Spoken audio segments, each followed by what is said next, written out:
नमस्कार दोस्तों, स्वागत है आप सभी का आपके अपने YouTube channel the study world में।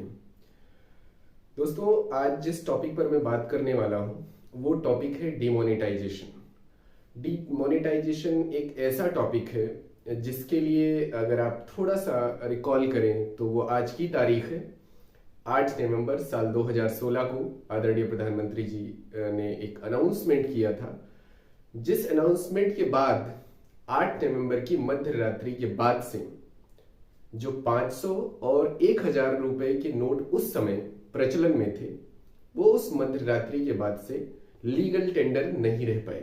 यानी कि ऑफिशियली गवर्नमेंट ने ये अनाउंस किया कि जो 500 और 1000 के नोट हैं वो 8 नवंबर की मध्य रात्रि के बाद करेंसी सर्कुलेशन में नहीं रहेंगे।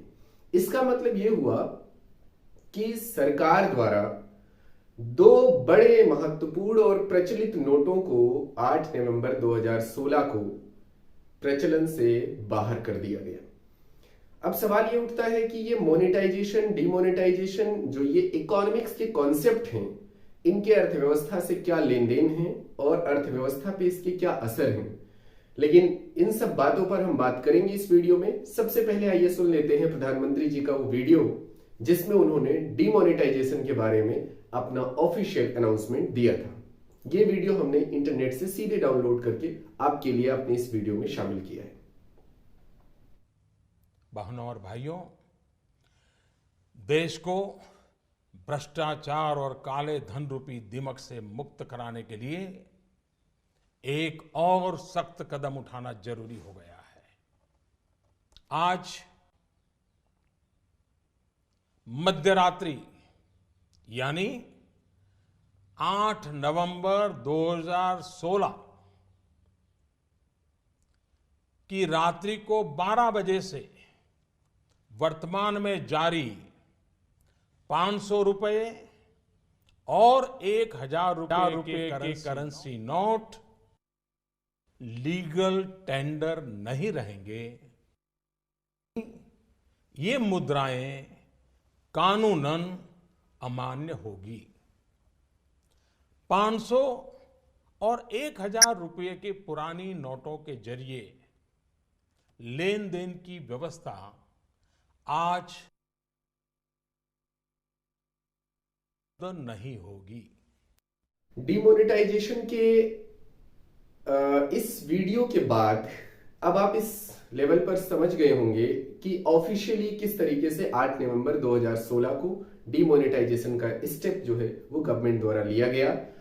अब आइए पहले हम डिमोनेटाइजेशन के कॉन्सेप्ट को समझते हैं और फिर आज तक जो डिमोनेटाइजेशन के इफेक्ट है इंडियन इकोनॉमी में उनका एक ओवरव्यू लेने की कोशिश करते हैं। तो सबसे पहले मैं आपको ये बता दूं कि जो डिमोनेटाइजेशन है वो सामान्य रूप से अर्थशास्त्र में क्या होता है। जब कोई देश अपने देश में प्रचलित लीगल टेंडर मनी में से किसी भी सीरीज के नोट को ऑफिशियली प्रचलन से खत्म कर देता है तो ये जो प्रक्रिया है इसे ही डिमोनेटाइजेशन या विमुद्रीकरण कहते हैं।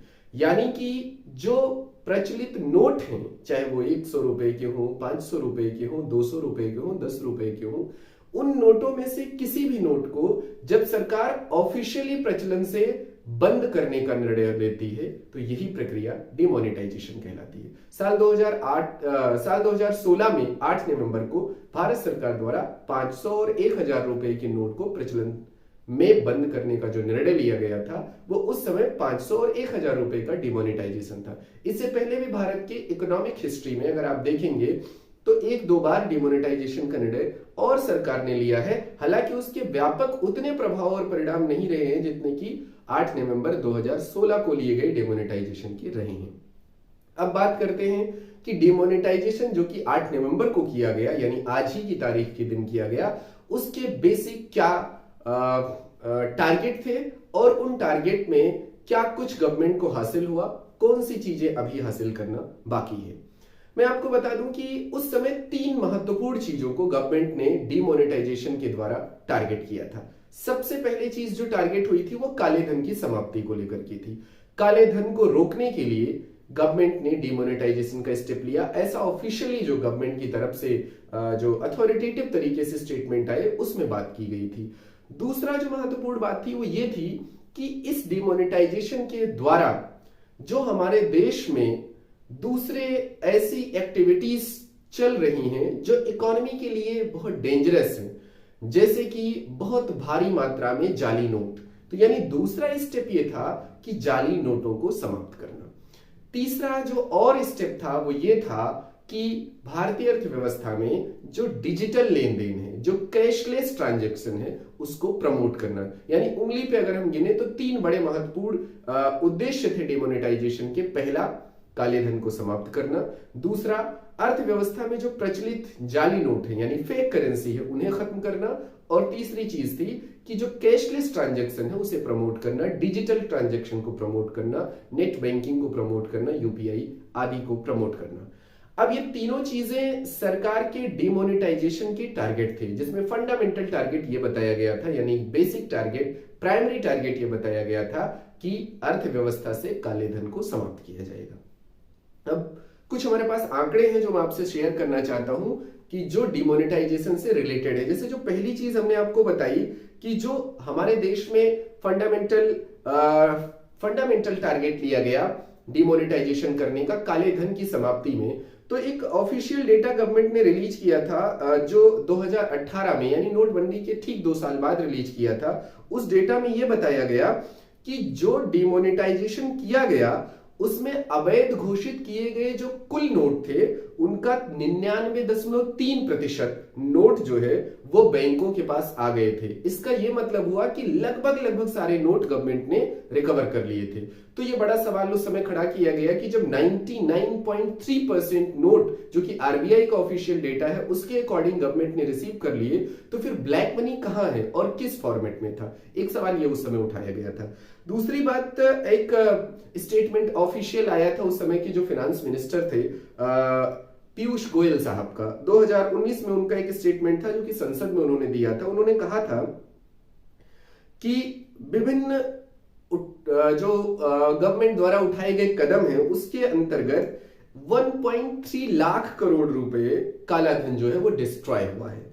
अब सवाल ये उठता है कि अगर 1.3 लाख करोड़ रुपए डिस्ट्रॉय हुआ तो जो आरबीआई की रिपोर्ट है जिसमें 99.3% नोट रिकवर होने की बात हुई है, तो ये दोनों बातें दो अलग अलग स्टेटमेंट देती हैं, तो उस पर जरा सवाल खड़े किए गए थे। अब आइए हम दूसरे एस्पेक्ट पर बात करते हैं जो इसके दूसरे टारगेट की बात थी, that was abolition of fake currency in Indian economy. कैसे हम फेक करेंसी को अपने देश में खत्म करें, जाली नोटों के कारोबार को कैसे खत्म करें।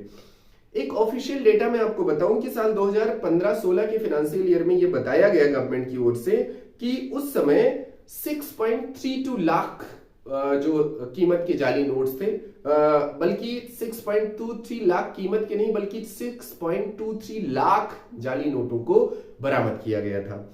यहीं पर साल 2016-17 के आंकड़े में यह कहा गया कि 7.62 लाख जो जाली नोट हैं उन्हें बरामद किया गया। अब चूंकि नोटबंदी लागू हो गई 8 नवंबर 2016 को, उसके बाद भी अगर 16-17 के आंकड़े के बाद हम देखें डेटा तो पाया गया कि जो जाली नोटों का कारोबार है, स्पेशली 2019-20 की मैं बात करूं तो उसमें कहा गया कि सबसे ज्यादा जो जाली नोटों का कारोबार है वो 100 रुपए के नोट में है। यानी कि जो पुरानी करेंसी चल रही थी 500 और 1000 के डिमोनेटाइजेशन के बाद सबसे ज्यादा जाली नोट किसके मिले, तो वो 100 रुपए के नोट के मिले। तो एक ही अभी ऑफिशियल डेटा आपको हम दे रहे हैं। इसके साथ ही साथ हम आपको ये भी बता दें कि एक रिपोर्ट आई आरबीआई की 2018-19 के फाइनेंशियल ईयर के लिए, जिसमें उन्होंने कहा कि 18 और 19 के फाइनेंशियल ईयर में जो 10, 50 और 200 और 500 रुपए के महत्वपूर्ण नोट थे उनमें लगभग सब में 20 से 25%, मैं अगर आपको एग्जैक्ट डेटा बताऊं तो उन्होंने बताया कि 10 रुपए के नोट में 144.6% फेक नोटों का प्रचलन बढ़ा है। इसके बाद 50 रुपए के नोट में 28.7% बढ़ा है। आगे अगर मैं 500 रुपए के नोट की बात करूं तो उसमें 37.5% जाली नोटों की संख्या में वृद्धि हुई है। तो आप अंदाजा कर पा रहे होंगे कि जो ये गवर्नमेंट का टारगेट था कि जाली नोटों में कमी आएगी, एक्चुअली इंस्टेंटली इसका रिजल्ट वो नहीं आ पाया। ये अलग बात है कि अभी हमें वैल्यू करेंगे, हम इस वीडियो के एंड में हम बताएंगे कि क्या चीजें डिमोनेटाइजेशन की फेवरेबल रही और कौन सी चीजें डिमोनेटाइजेशन की खराब रही। अब आइए तीसरे टारगेट पर आते हैं। तीसरा टारगेट ये था कि हम अपनी इकोनॉमी को कैशलेस बनाएंगे। कैसे हम अपनी इकोनॉमी में जो नकदी का ट्रांजैक्शन है उसे कम करेंगे और जो डिजिटल लेन देन है उन्हें प्रमोट करेंगे। तो उसके लिए गवर्नमेंट ने डिमोनेटाइजेशन का जो स्टेप लिया था उसमें क्या प्रगति हुई, क्या पॉइंट है, वो भी मैं आपको साझा कर दूं। तो फाइनेंशियल ईयर 2015-16 का जो आंकड़ा है उसमें यह बताया गया कि उस समय जो हमारे यहाँ प्रचलित नोटों की संख्या थी वो थी 16.4 लाख करोड़ रुपए। फिर 2019-20 का एक ऑफिशियल डेटा आया जो कि नोटबंदी के बाद का है, उसमें बताया गया कि अब जो नकदी का ट्रांजैक्शन है वो है 24.2 लाख करोड़ रुपए। इसका मतलब 16 लाख से बढ़कर के 24 लाख नकदी का ट्रांजैक्शन हो गया। ये बताने के लिए ये बात काफी है कि नकदी का ट्रांजैक्शन घटा नहीं बल्कि और ज्यादा बढ़ गया। हाँ, एक बात और यहां पर कोट करने वाली है कि जो डिजिटल लेन देन है साथ ही साथ वो भी प्रमोट हुआ है। तो ये कहने वाली बात है कि हाँ, नकदी के ट्रांजैक्शंस कम नहीं हुए लेकिन साथ ही साथ डिजिटल लेन देन का ट्रांजैक्शन वाकई बढ़ा है। ये बहुत रिमार्केबल बात है। अब मैं डिजिटल लेन देन का एक डेटा आपको दे दूं। 2019-20 का एक डेटा आया जिसमें बताया गया भारत सरकार की ओर से कि जो डिजिटल लेन देन है उसमें करीब 3,434 करोड़ रुपए डिजिटल लेन देन में हुए हैं। ये बहुत इंपॉर्टेंट आंकड़ा है। इसके साथ ही साथ ये कहा गया कि डिजिटल लेन देन में तकरीबन 55% से ज्यादा वृद्धि हुई है। और अगर हम मूल्य की बात करें तो जो डिजिटल पेमेंट में हम मूल्य का भुगतान कर रहे हैं वो तकरीबन 15% से ज्यादा है। तो कुल मिला जुला करके अगर हम तीनों टारगेट को गवर्नमेंट ने तीनों डिमोनेटाइजेशन के लिए लगाए थे, यानी कि कैशलेस इकोनॉमी होगी, यानी कि ब्लैक मनी हमारी खत्म होगी, और तीसरा ये था कि हम अपना जो जाली नोटों का हमारे देश में कारोबार फैला है उसे खत्म करेंगे।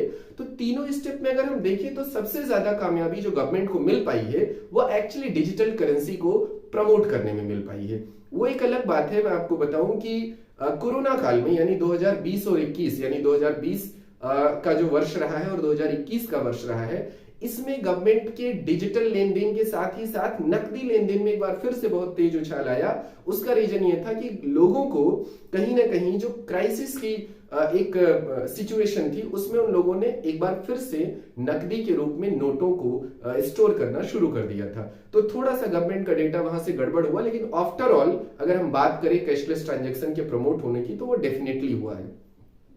अब हम अगर बात करें इन टोटल की हमारा डिमोनेटाइजेशन कितना कामयाब हुआ और अभी तक उसके क्या इंपैक्ट है इकोनॉमी पे, तो देखिए कुछ चीजें ऐसी हैं इकोनॉमी में जो शॉर्ट टर्म प्रॉफिट होता है, जैसे हम कहते हैं ना कि त्वरित जो लाभ अर्थव्यवस्था को हुआ है, इकोनॉमी को हुआ है।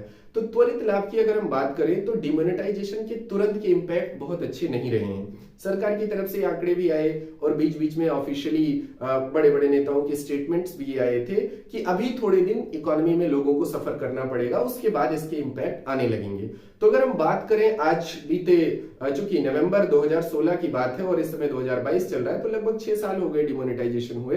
तो आज की क्या वर्तमान स्थिति है, तो डेफिनेटली ब्लैक मनी को पूरी तरीके से खत्म करने को गवर्नमेंट की जो एक कमिटमेंट थी वो तो पूरी नहीं हुई है। वो एक अलग बात है कि जो डिमोनेटाइजेशन के बाद नकदी ट्रांजैक्शन में इस तरीके की एक्टिविटीज बढ़ रही थी, उनमें 2000 की नोट के आने के बाद से जरा इजाफा जरूर हुआ है। कारण ये है कि जो नकदी रखने में उन्हें 500 और 1000 को अनकंफर्ट होता था, ज्यादा कैरी करना पड़ता था, 2000 की नोट के साथ उन्हें कैरी करने में आसानी हो गई। तो बहुत ज्यादा उसमें हमें कामयाबी नहीं मिल पाई है। दूसरा आता है बात की हम अपनी इकोनॉमी से फेक करेंसी को खत्म करेंगे। उसमें भी मैंने आपको ऑफिशियली डेटा दे दिया कि लगातार वृद्धि हुई है। स्पेशली हमने 10, 200 और 500 के नोटों का आंकड़ा दिया, उसमें काफी कुछ वृद्धि हुई है। तो उस पर भी पूरी तरीके से कंट्रोल हम नहीं कर पाए हैं। जो सबसे ज्यादा एडवांटेजियस बात रही है वो अपनी इकोनॉमी को कैशलेस बनाने में रही है। अगर आज आप देखें तो इंडिया जो है वो टॉप 3 वर्ल्ड की इकोनॉमी में आ गया है जहां पर यूपीआई या कैशलेस ट्रांजैक्शन सबसे ज्यादा होते हैं। तो इसका मतलब ये हुआ कि डिमोनेटाइजेशन का एक जो सबसे बड़ा एडवांटेज तुरंत मिला, that was transaction in digital platform, transaction through digital platform and making Indian economy as a cashless economy. इस पॉइंट पर हम ज्यादा कामयाब हुए। बाकी दीर्घकालीन अभी क्या परिणाम आएंगे नोटबंदी के, ये अभी थोड़ा आने वाले भविष्य में तय होगा। अगर हम इन 6 वर्षों में इस चीज को देखें तो डिमोनेटाइजेशन के तीनों जो ऑब्जेक्टिव थे उसमें सबसे ज्यादा सफलता हमारे यहां इकोनॉमी को कैशलेस बनाने में मिली है। आज के लिए मैं इस वीडियो को यहीं पर रोकूंगा, इसे मैं ज्यादा कॉम्प्लेक्स नहीं बनाना चाहता। अगले वीडियो में फिर हम किसी टॉपिक के साथ आपसे फिर मिलेंगे। तब तक के लिए आप अपना ख्याल रखिए और जुड़े रहिए हमारे साथ। Thank you very much.